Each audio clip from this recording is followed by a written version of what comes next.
அந்நிய நாட்டு கொள்கைகள், வெளியுறவு கொள்கைகள் நம்முடைய சித்தாந்தத்தின் அடிப்படையில் அமைந்தவை. அதில் நம்ம சாதாரணமாக என்ன சொல்கிறோம்னா, இந்த பஞ்சசீல கொள்கை என்று சொல்லக்கூடியதை நம்ம ஒரு பில்லராக, ஏன்னா சைனா எப்போ ரொம்ப ஒரு பவர்ஃபுல்லாக மாற ஆரம்பித்ததோ அப்போ அவர்கள் நினைத்தார்கள் சைனாவை கவுண்டர் பண்ணணும்னா இந்தியா தான் தேவை. ஆனால் அமெரிக்காவுக்கு எப்பொழுதுமே ஒரு சந்தேகம் இந்தியா மேலே என்னன்னா, நீங்கள் ரஷ்யாவோட ஒரு நட்பு நாடாக இருக்கீங்கன்னு சொல்லிட்டு. இது நேரு, இந்திரா காந்தி எல்லாருமே ரஷ்யா பக்கம் ரொம்ப சாஞ்சிருந்தாங்க. எப்போதுமே ஃபாரின் பாலிசின்றது ஒரு கண்டினியூவம், ஒரு கண்டினியூட்டி, அது ஒரு தொடர்ச்சியாக தான் கொண்டு. அப்போ பிரிக்ஸ் ரஷ்யாவையும் சைனாவையும் ஒன்றிணைக்கிறப்ப அது ஒரு பெரிய பவர், அது அதிகாரம்னா மிகப்பெரிய அதிகார பலமாக அது மாறிவிடும்.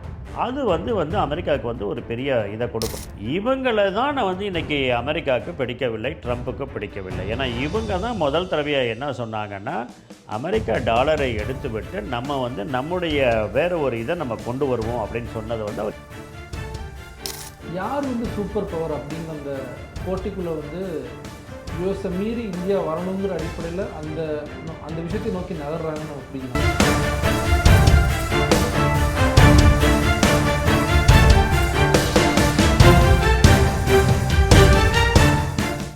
மாலைமுரசு நேயர்களுக்கு வணக்கம். இன்றைய இந்த சிறப்பு நேர்காணல் பகுதியில் வரலாற்று பேராசிரியர் பெர்னார்டி சாமி அவர்கள் பேசியிருக்கிறோம்.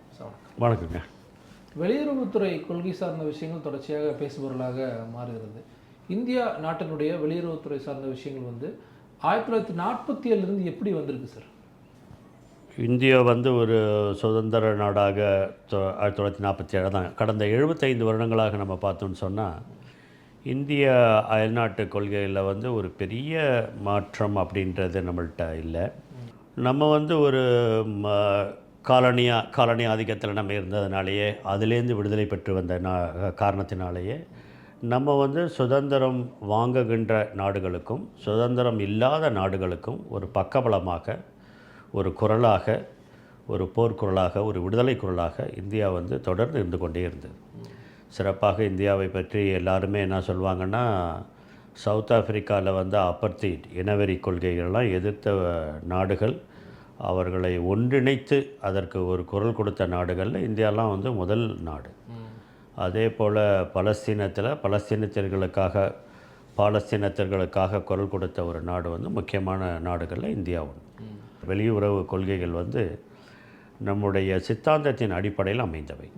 அதில் நம்ம சாதாரணமாக என்ன சொல்கிறோம்னா, இந்த பஞ்சசீல கொள்கை என்று சொல்லக்கூடியதை நம்ம ஒரு பில்லராக, அதை ஒரு பில்லராக நம்ம வச்சுருக்கோம். அதே போல் அணிசேரா நாடுகள், ஏன்னா இரண்டாக உலகம் பிரிந்த பொழுது அமெரிக்காவா ரஷ்யாவா, அதை சார்ந்த நாடுகள், அதற்கு சப்போர்ட்டாக இருக்கக்கூடிய நாடுகள், எதிராக இருக்கக்கூடிய நாடுகள் என்றெல்லாம் இருந்தப்போ இந்தியா அணிசேரா நாடுகளுக்கு ஒரு பெரிய முக்கியத்துவமும் ஒரு பெரிய தலைமைத்துவமும் இந்தியா கொடுத்தது. அதே போல் இந்தியா முதல்லையே சுற்றி இருக்க நாடுகளோடு நல்ல உறவை வளர்த்து கொள்ள வேண்டும் என்று சொல்லி தான் சார்க்குக்கும் இந்தியா தான் நிறைய முயற்சிகள் எடுத்தாங்க. சவுத் ஏஷியன் அசோசியேஷனுடைய இந்த நாடுகள் எல்லாமே 7 நாடுகள், அதுக்கப்புறம் 8 நாடுகளாக உருவானது. எல்லாமே இந்தியா கொடுத்த அழுத்தம் தான். ஐக்கிய குஜரால் போலவங்க இந்திய பிரதமராக இருந்தபோது குஜரால் டாக்ட்ரின் என்றே அவர் இந்தியா ரொம்ப முக்கியத்துவம் யாருக்கு கொடுக்கணும்னா, அண்டை நாடுகளுக்கு கொடுக்கணும். ஏன்னா சுற்றி இருக்கக்கூடிய நாடுகள் நம்மளுக்கு நண்பர்களாக இருந்தால்தான் நம்முடைய வளர்ச்சி நல்லாயிருக்கும். அப்படி இல்லாட்டி நம்முடைய வளர்ச்சியில் பெரிதும் ஒரு தேக்கம் ஏற்படும் என்று சொன்னார். அதே போல் தொடர்ந்து அமெரிக்காவுடனும் இந்தியாவுடைய உறவு ஒரு நடுநிலையை வகிக்கக்கூடிய ஒரு ஒன்றாகத்தான் இருந்தது. அது அமெரிக்காவுடனான உறவு ஜவஹர்லால் நேரு அவர்கள் காலகட்டங்களில் எப்படி அந்த உறவு தொடங்குது? நாட்டினுடைய தொடக்கமே 1947 தான் வருதுங்கும் போது அன்றைய காலகட்டங்களில் எப்படி வச்சுருந்தோம்? ரஷ்யாவுடனான அந்த மோதல், அமெரிக்கா வர்சஸ் ரஷ்யான்னு வரும்போது எப்படி மாறி இருந்துச்சுப்போம்? இந்தியா அமெரிக்கா உறவு என்பது ஒரு நல்ல உறவாக தான் இருந்தது. ஏன்னா 1947 இந்தியா விடுதலை பெற்ற பொழுதே அங்கே எஃப்டிஆர் என்று சொல்லக்கூடிய ஃப்ராங்க்லின் டிலானோ ரூசவெல்ட் அப்படின்றவர் தான் அங்கே அதிபராக இருக்கின்றார். அதைத் தொடர்ந்து ஹாரி ட்ரூமன் அவர்கள் வருகின்றார்கள். அவர்கள்லாம் வந்த பொழுதே நம்ம பார்த்தோம்னு சொன்னால், இந்தியாவுக்கு சுதந்திரம் பிரிட்டன் கொடுக்கணும் அப்படின்றதில் அவங்கெல்லாம் வந்து ரொம்ப சப்போர்ட் பண்ணவங்க. அந்த விதத்தில் இந்திய விடுதலை போராட்டத்திற்கு வந்து ஒரு பெரிய துணை நின்ற ஒரு நாடுன்னா அமெரிக்க நாடு. அதனால் வந்து சுதந்திரம் முடிந்த 60கள்லாம் வந்து ஜான் எஃப் கென்னடிலாம் பிரசிடெண்ட்டாக வரும்பொழுது இந்தியாவுக்கு வந்து ரொம்ப இதாக இருக்கிறார். ஏன்னா அந்த சமயம்தான் சைனா வந்து இந்தியாவை தாக்குகின்றது. அப்படி தாக்கும் பொழுது இந்தியாவுக்கு வந்து முழு பக்கபலமாக இருந்தது வந்து அமெரிக்கா தான்.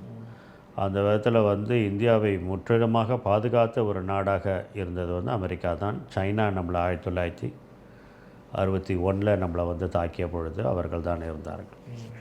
அந்த மாதிரி பார்க்கும்போது ஒரு நல்ல நட்பு இருந்து கொண்டே இருந்தது. 1971ஆம் ஆண்டு இந்த பங்களாதேஷ் விடுதலை, இந்திய பாகிஸ்தான் போர், அந்த போரில் வந்து பங்களாதேஷ் வந்து விடுவிக்கப்படுது. அது வந்து பங்களாதேஷ் 71 வந்து பங்களாதேஷ் ஒரு தனி வங்கம் உருவாவதற்கு இந்தியா தான் வந்து எல்லா முயற்சிகளும் எடுத்தது. அதையெல்லாம் அமெரிக்கா வந்து அப்போ விரும்பவில்லை. அப்போ வந்து ரிச்சர்ட் நிக்சன் அப்படின்றவர் வந்து அங்கே அதிபராக இருக்கின்றார்.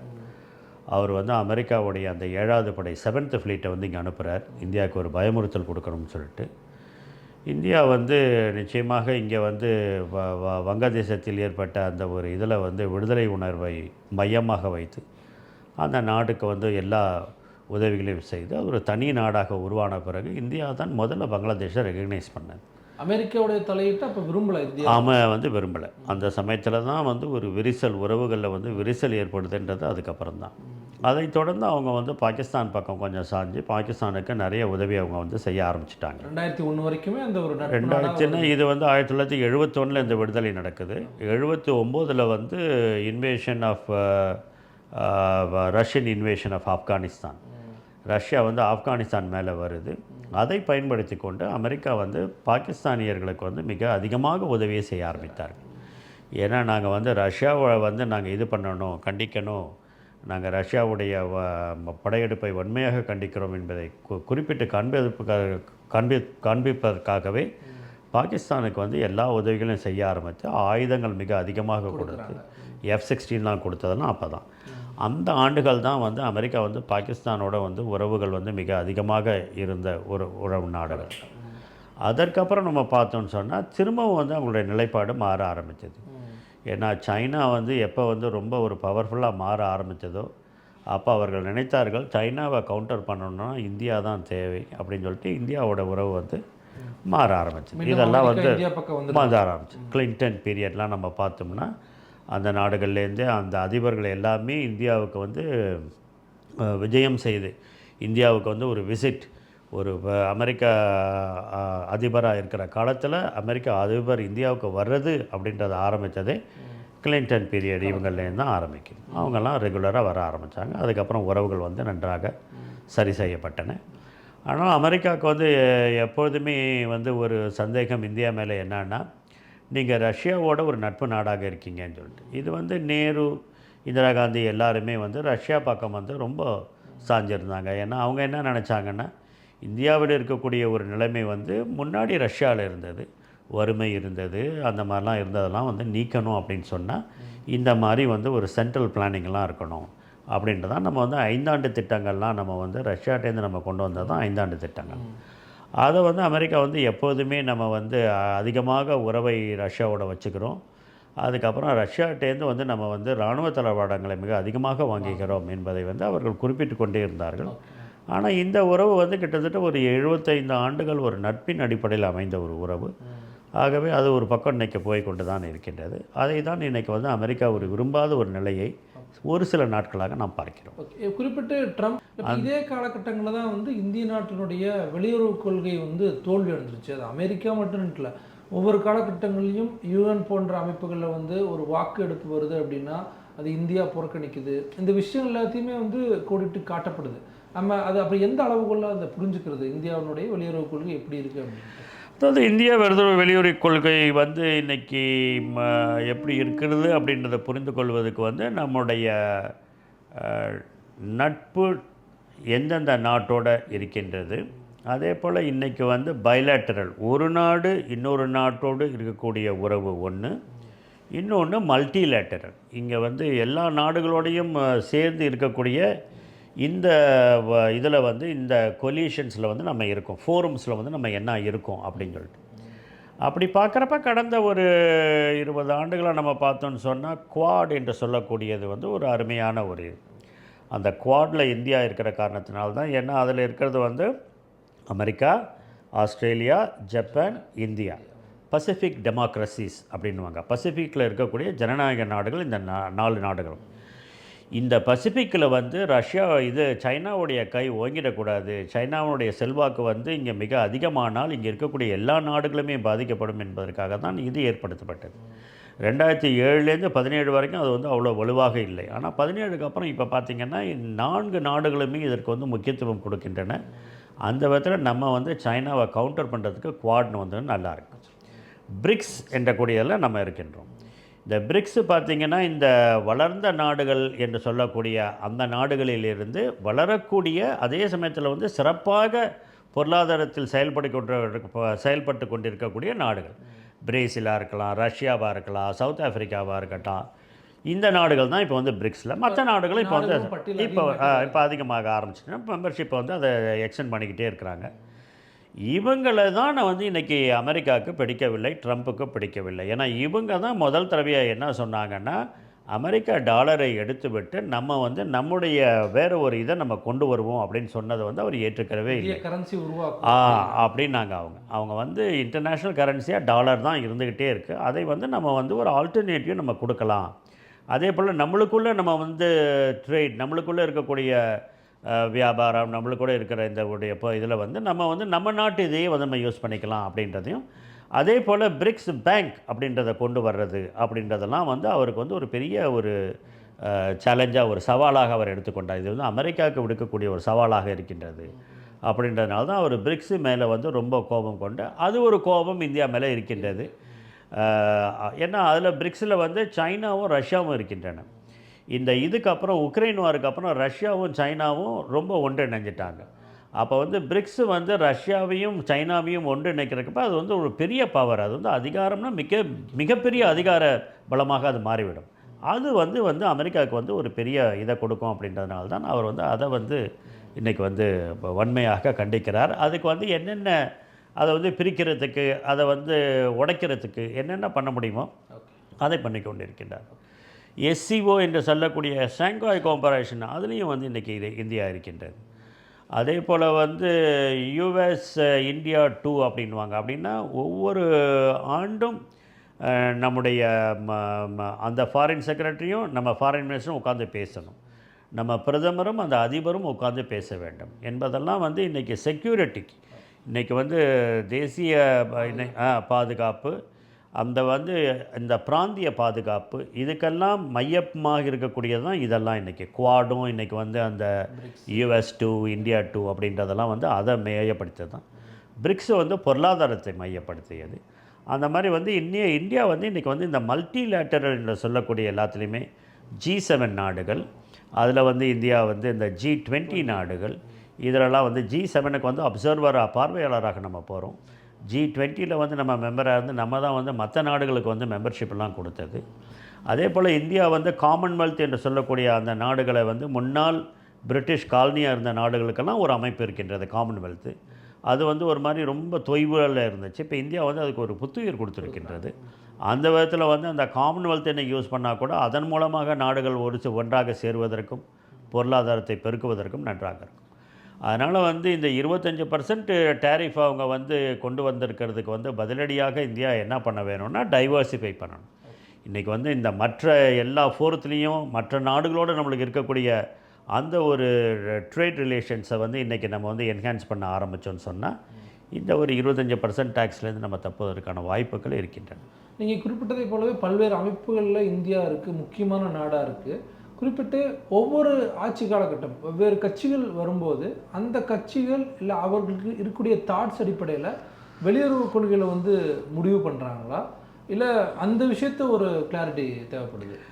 அதாவது வந்து ஒவ்வொரு தடவையும் வந்து மத்தியில் வந்து ஆட்சி மாறும்பொழுது நம்மளுடைய அந்நிய நாட்டு கொள்கைகள் மாறுகின்றனவா? மாறும். ஆனால் பெருமளவில் அது வந்து மாறாது. எப்போதுமே ஃபாரின் பாலிசின்றது ஒரு கண்டினியூவம், ஒரு கண்டினியூட்டி, அது வந்து ஒரு தொடர்ச்சியாக தான் வந்து கொண்டு இருக்கும். அதில் நீங்கள் பார்த்தீங்கன்னா அது யார் இன்றைக்கி வந்து மத்திய அரசில் ஆண்டு கொண்டு இருந்தாலும் இந்திய அந்நிய கொள்கை அப்படின்றது ஒரு நூல் பிடிச்ச மாதிரி கரெக்டாக வந்துக்கிட்டே இருக்கும். அதில் வந்து ஒரு பெரிய தொய்வு என்பது வந்து இன்றைக்கி வந்து இருக்கிறத நம்ம வந்து பார்க்க முடியாது. ஆனால் அந்நிய நாட்டு கொள்கைகள் வந்து வகுக்கப்பட வேண்டியதற்கு டொமஸ்டிக் பாலிசிஸும் ரொம்ப முக்கியமானது. அது வந்து ஒவ்வொரு காலகட்டங்கள்லையும் ஒவ்வொரு மாதிரி இருக்கணும்னா அது வந்து அந்த தேவையை பொறுத்திருக்கின்றது. இப்போ வந்து ஸ்ரீலங்காவில் நடக்கக்கூடிய நிகழ்வுகளுக்கு தமிழ்நாடு வந்து ஒரு பெரிய பங்கு வகிக்கணும். தமிழ்நாடு வந்து ஒரு பங்கினை வகித்தது, வகுக்க வேண்டும். ஏன்னா வந்து அங்கே இருக்கக்கூடிய நலன்களை பாதுகாக்கணும்னா இங்கே இருக்கக்கூடிய என்னன்றதை இங்கே பார்க்கணும். அதே போல் பங்களாதேஷோட நம்மளுடைய வெளியுறவு அப்படின்றது வந்து இன்றைக்கி வங்கதேசம் இன்றைக்கி வெஸ்ட் பெங்காலை பொறுத்து தான் இன்றைக்கி இருக்குது. அப்போ அவங்களுடைய இன்புட் அதுக்கு நிறையா வேணும். இங்கே தமிழ்நாட்டில் நம்முடைய இன்புட் இன்றைக்கி நிறையா வேணும். அந்த மாதிரி வந்து இன்றைக்கி வந்து தேசிய அளவில் இருக்கக்கூடிய நம்முடைய கொள்கைகள் வந்து இன்றைக்கி ஃபாரின் பாலிசிக்கு வந்து ஒரு அயல்நாட்டு கொள்கைகளுக்கு வந்து கொடுக்கக்கூடிய ஒரு இன்புட்ஸ் கொடுக்கக்கூடிய ஒரு இதாகவும் இன்றைக்கி இருக்கும். அதையும் வந்து பார்க்க வேண்டும். அயல் நாடுகளில் ஏற்படக்கூடிய அரசியல் மாற்றங்களை பொறுத்து நம்ம நாட்டினுடைய வெளியுறவு கொள்கையிலையும் வந்து சேஞ்சஸ் கொண்டு வந்துட்டே தான் இருக்கணும். ஆமாம், அதில் நமக்கு என்ன ஒரு பெனிஃபிட் இருக்குன்னு பார்க்கணும் கட்டாயமாக. நம்முடைய நலன்கள் ஏன்னா வந்து எப்போதுமே ஃபாரின் பாலிசியை பொறுத்த வரைக்கும் என்ன சொல்லுவாங்கன்னா, foreign policy is based on national interest அப்படின்பாங்க. அதாவது வந்து தேசிய நலனை பொறுத்து தான் வந்து அந்நிய நாட்டு கொள்கை வந்து வகுக்கப்படுகின்றது. அது வந்து சித்தாந்தங்களின் அடிப்படைகளாக இருக்கலாம், இல்லாமலும் இருக்கலாம். இப்போ நம்ம வந்து ரஷ்யாவோடையும் நல்ல உறவில் இருக்கும், இன்றைக்கி வந்து அமெரிக்காவோடையும் நல்ல உறவில் இருக்கும். ஆனால் அந்த 2 நாடும் சித்தாந்தத்தில் வந்து வேறுபட்ட நாடுகள். முரண்பாடு. ஆனால் அந்த ஒரு முரண்பாட்டை வந்து நம்ம அதனால் வந்து இன்றைக்கி வந்து அந்நிய நாட்டு கொள்கை அப்படின்றது வந்து சித்தாந்தத்தின் அடிப்படையில் இன்றைக்கி வந்து நடக்கக்கூடியது அல்ல. அது வந்து எதை அடிப்படையாக கொண்டு இருக்கின்றன? தேசிய நலன். தேசிய நலன் அப்படின்னு கூட நம்முடைய பொருளாதாரம், நம்முடைய சமூகம், அதே சமயத்தில் இந்த நம்ம நாடு வந்து கொடுக்கக்கூடிய அழுத்தங்கள், வரலாற்றில் நம்மளுக்கு இருக்கக்கூடிய நம்முடைய வரலாற்றில் வந்து நம்ம கொடுக்கக்கூடிய அழுத்தங்கள், வரலாற்றில் நம்ம வந்து எப்படி இந்த 75 ஆண்டுகள் நம்ம பயணித்தோம் அப்படின்றத பார்க்கும்போது இந்த நாட்டின் அதனால தான் வந்து நம்முடைய அயல்நாட்டு கொள்கையினுடைய இதே வந்து எதிலேருந்து வருதுன்னா, இன்றைக்கி வந்து அரசியல் நம்முடைய கான்ஸ்டிடியூஷனில் அரசியல் சாசனத்தினதில் வந்து directive principles of the state பாலிசின்னு இருக்குது. அரசு நெறி கொள்கைகள் என்று. அரசு நெறி கொள்கைகளையே இந்தியா வந்து அந்நிய நாட்டு கொள்கையில் என்னத்தை வந்து ஒரு கொள்கையாக வைத்திருக்க வேண்டும் என்பது அதில் சொல்லப்பட்டிருக்கின்றது. நம்முடைய நம்முடைய அண்டை நாடுகளோட நட்பாக இருக்க வேண்டும். பீஸ் அண்ட் கோஎக்ஸிஸ்டன்ஸ், அமைதியையும் இதையும் இது பண்ணக்கூடியதாக இருக்கணும். அது எல்லாமே அதில் வந்து விவரித்து சொல்லப்பட்டிருக்கின்றன. அதன் அடிப்படையில் தான் நம்முடைய அந்நிய கொள்கை என்பது இன்றைக்கி எடுத்து செல்லப்படுகின்றது, வகுக்கப்படுகின்றது.